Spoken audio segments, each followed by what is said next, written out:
എന്നാൽ ഈ ലോകത്ത് മാറ്റങ്ങളൊന്നുമില്ലാത്ത ഒരേ ഒരു സത്യം മാത്രമേ ഉള്ളൂ: മരണമെന്ന യാഥാർത്ഥ്യം. മരണത്തിലൂടെ ആത്മാവ് ദേഹിയെ കൈവിടുന്നു. പിന്നീട് ഈ ആത്മാക്കൾക്ക് എന്ത് സംഭവിക്കുന്നു എന്നത് മനുഷ്യ ചിന്തകൾക്ക് അതീതമാണ്.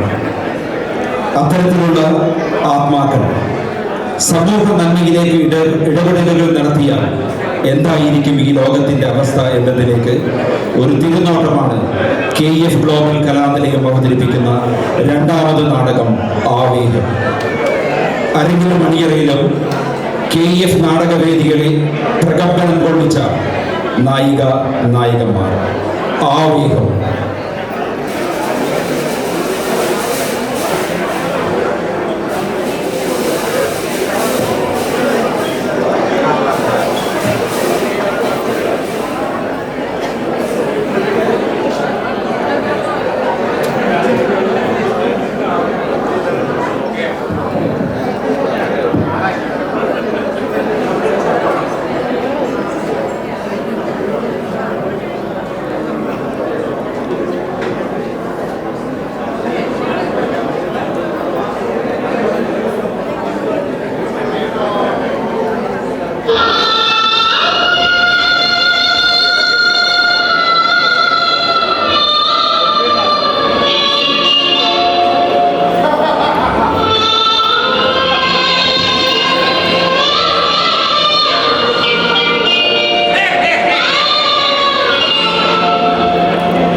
ആത്മാക്കളെ,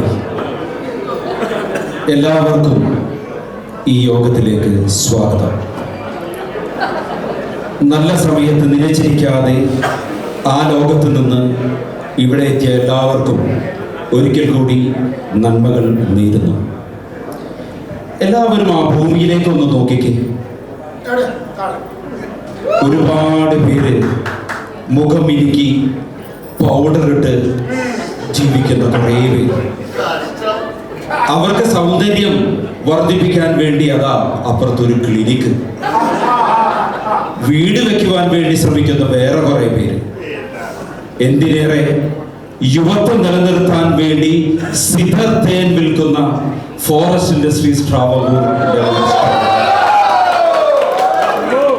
എന്തോ എൻ്റെ കരളിനേറെ സ്നേഹിച്ച എൻ്റെ സ്വന്തം ഭാര്യ ആ ലോകം വിട്ട് ഇവിടെ എത്തിയപ്പോൾ 1 മാസം കൊണ്ട് ഫോറസ്റ്റ് ഇൻഡസ്ട്രീസിൽ നിന്ന് തന്നെ തേക്കിന്റെ നല്ല ഫർണിച്ചർ വാങ്ങി വീട് ബോർഡ് പിടിപ്പിച്ചു.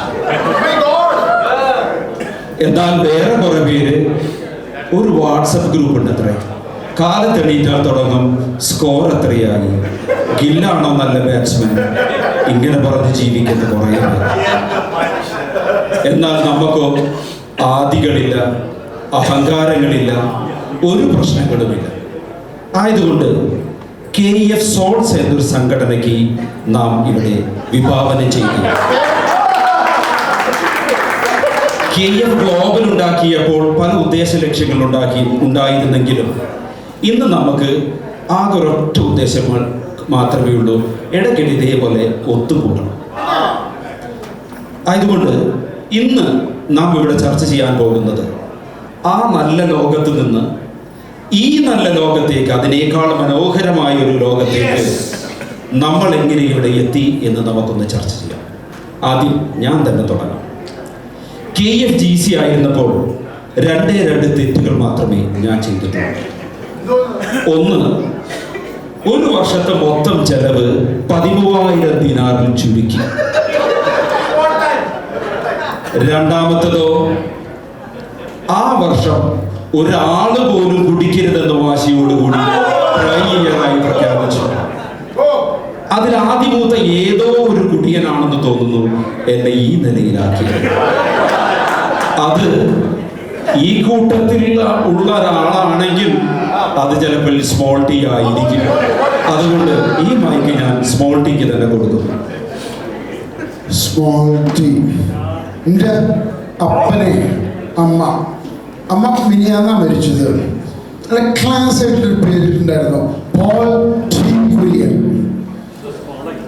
നമ്മുടെ ഏറ്റവും വലിയൊരു ബുദ്ധിമുട്ട് എന്നാ വെച്ചിട്ടുണ്ടെങ്കിൽ, നമുക്കൊരു കൽബ് ഇവിടെ ഉണ്ട്, ഒരു കൽബ്.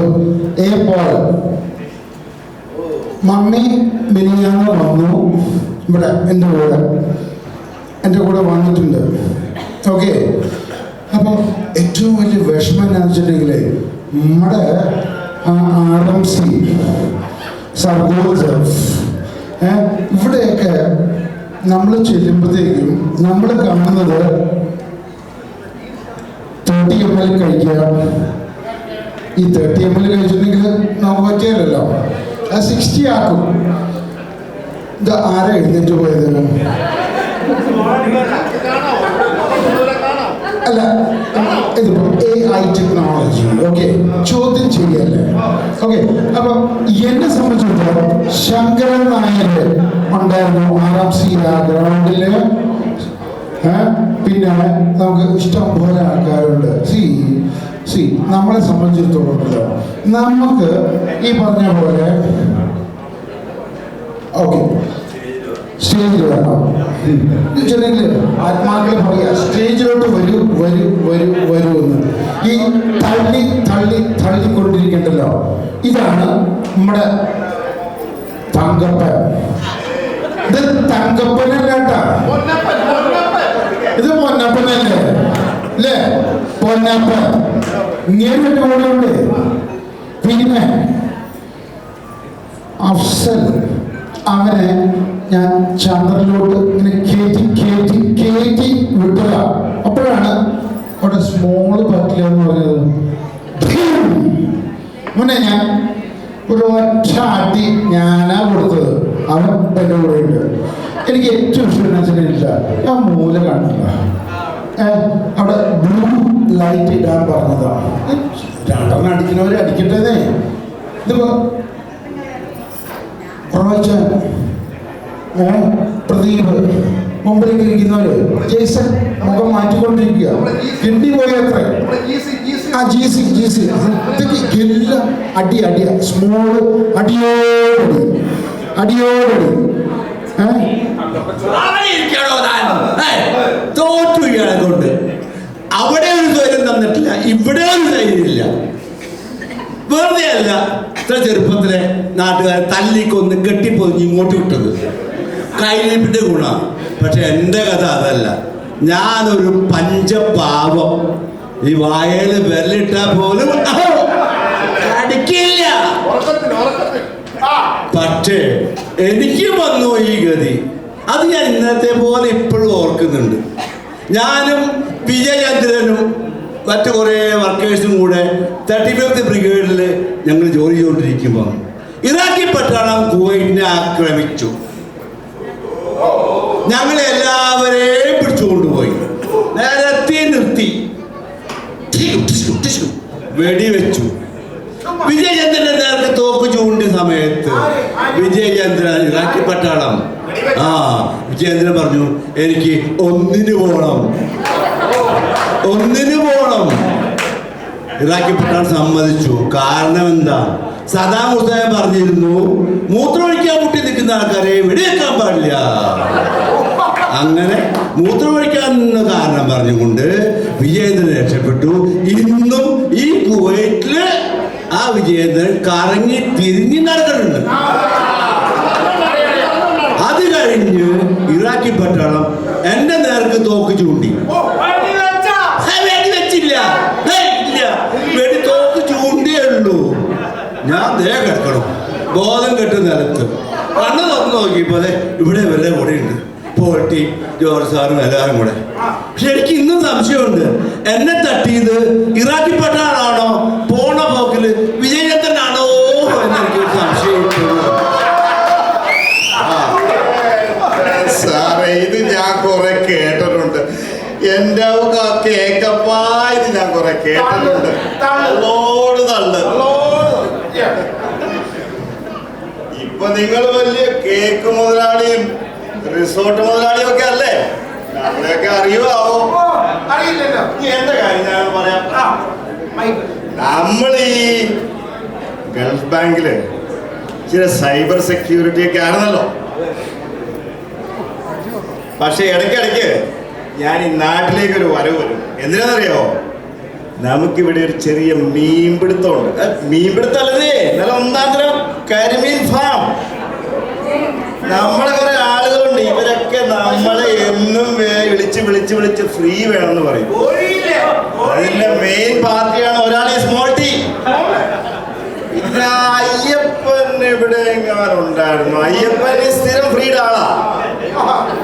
ഞാൻ ഈ സൈബർ സെക്യൂരിറ്റി നടത്തി അവസാനം ഇപ്പൊ ഒരു വെർച്വൽ റിയാലിറ്റി ആയി. എന്റെ കാരണം ഈ ഫ്രീ ചോദിച്ച ആൾക്ക് ഞാൻ മീൻ കൊടുക്കുവോ ഇവിടെ? പക്ഷെ പുറകിന്ന് ഒരടി വീണു. അതിനേക്കാളും നല്ലത് എന്റെ കഥയാണ്. കുവൈറ്റ് വിട്ടതിന് ശേഷം ഞാനും വൈഫും പോകാത്ത രാജ്യങ്ങളിൽ, പക്ഷേ എന്തോ ഒരിക്കൽ ഒറ്റക്കൊന്ന് മാൽദീവ്സിൽ പോയി. അങ്ങനെ കുറെ ഫേസ്ബുക്കിൽ കുറെ ഫോട്ടോസ് അങ്ങ് പോസ്റ്റ് ചെയ്തു. കുറെ സ്വിമ്മിംഗ് പൂളിൽ ആരൊക്കെ കൂടെ ഉള്ളതൊക്കെയാണ്. തിരിച്ച് വീട്ടിലെത്തി ഒരു 1-2 സ്റ്റെപ്പ് ഞാൻ എടുത്തത് ഇപ്പൊ ഓർമ്മയുണ്ട്. പിന്നെ ഞാൻ ICUലാണ്. ഇനി ഞാൻ എന്റെ കഥ പറയാം. ഞാൻ ആരാണെന്ന് അറിയാമോ? ഞാന് കുവൈറ്റില് എയർ കണ്ടീഷനിങ്ങിന്റെ വലിയൊരു അതോറിറ്റി ആയിരുന്നു എന്നാണ് വിചാരിച്ചുകൊണ്ടിരുന്നത്. പക്ഷേ നമ്മുടെ ഒരു പഴയ GC ഉണ്ടല്ലോ, വർക്കി മോഹൻ സിംഗുരുള്ള, അങ്ങനെ ഇപ്പോഴും ജീവിച്ചിരിക്കുന്നുണ്ടെന്നാണ് എൻ്റെ അറിവ്. ഭൂമിയിലുണ്ട്. ആ അദ്ദേഹത്തിൻ്റെ ഒരു ക്ലോസ് ഫ്രണ്ട് ഒരു കുവൈറ്റി, അദ്ദേഹത്തിന് വേണ്ടിയിട്ട് ഒരു ബിൽഡിംഗ് കോംപ്ലക്സിന്റെ AC ഡിസൈൻ ചെയ്യണം എന്ന് എന്നോട് പറഞ്ഞു. അപ്പൊ എന്നോട് പറഞ്ഞതനുസരിച്ച് ഞാൻ നല്ലൊരു ഡിസൈൻ ചെയ്തു കൊടുത്തു. അപ്പൊ 2 വർഷത്തേക്ക് ഒരു ന്യൂസും ഇല്ലായിരുന്നു. അത് കഴിഞ്ഞ് ഒരു സുപ്രഭാതത്തിൽ പുള്ളി വിളിച്ച് പറഞ്ഞു, your design is not working, is wrong, it is not cooling.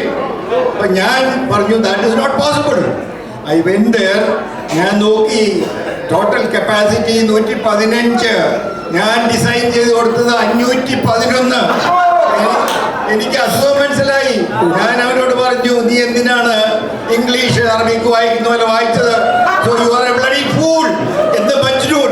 അത് പറഞ്ഞതും അയാൾ എന്നെ പിടിച്ചൊന്ന് തള്ളി.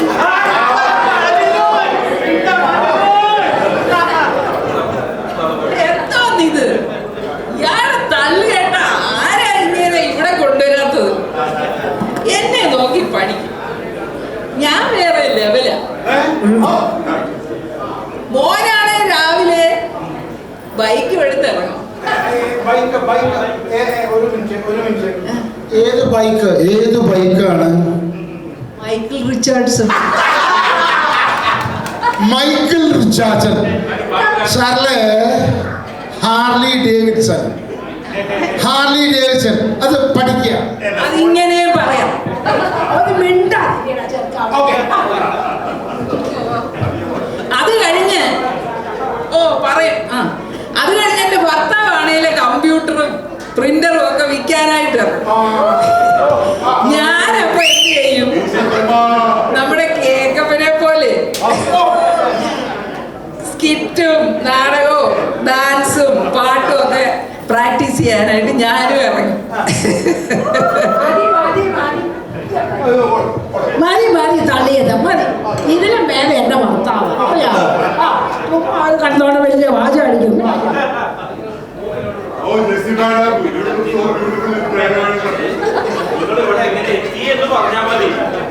അതെ, മൊത്തം തള്ളം. എങ്ങനെ ഇവിടെ എത്തിയത്? എങ്ങനെ ഇവിടെ എത്തിയത്? എനിക്ക് എന്തൊരു സോക്കണാടാ ചെറുക്ക. എനിക്കെന്റെ ആവശ്യം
ഗ്ലോബൽ ഭാരവാഹികളായിരുന്ന ആരെങ്കിലും പരലോകത്തുണ്ടെങ്കിൽ മഹാബലി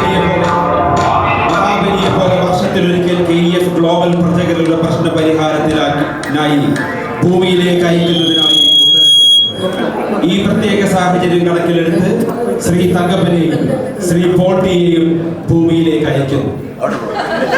എന്താ അവിടെ പ്രോബ്ലം?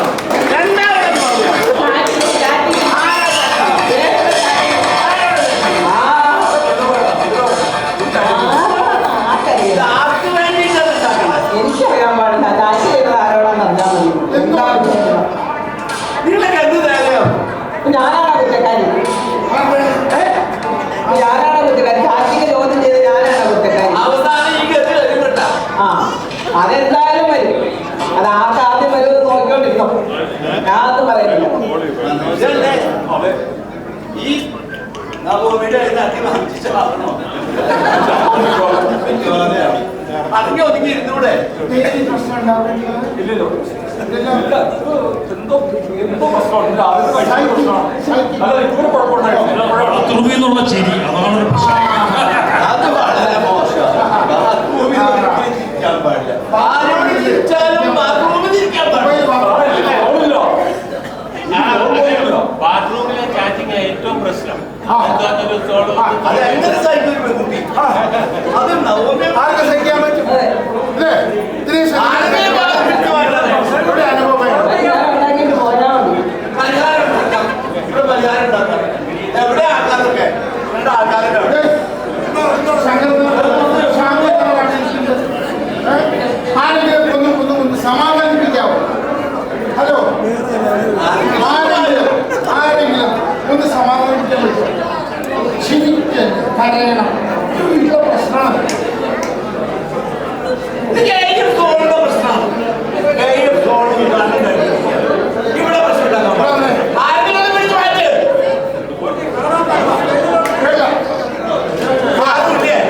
ആരുമില്ല, ആരുമില്ല, ഒരാള് പോലും ഇല്ല.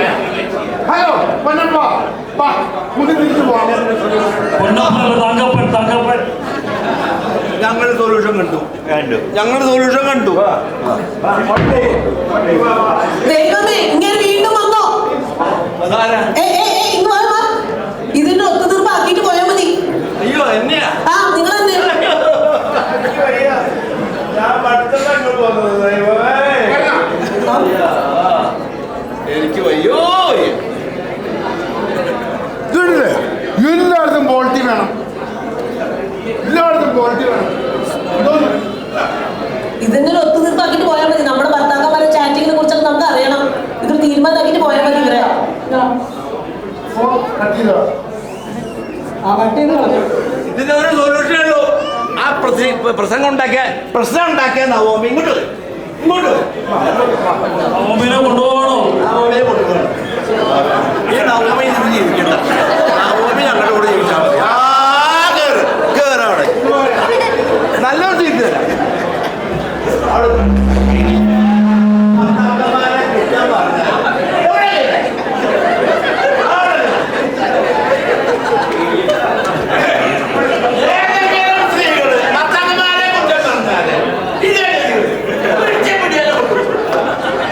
KF ഗ്ലോബൽ ഒരു ചരിത്രപരമായ തീരുമാനമാണ്.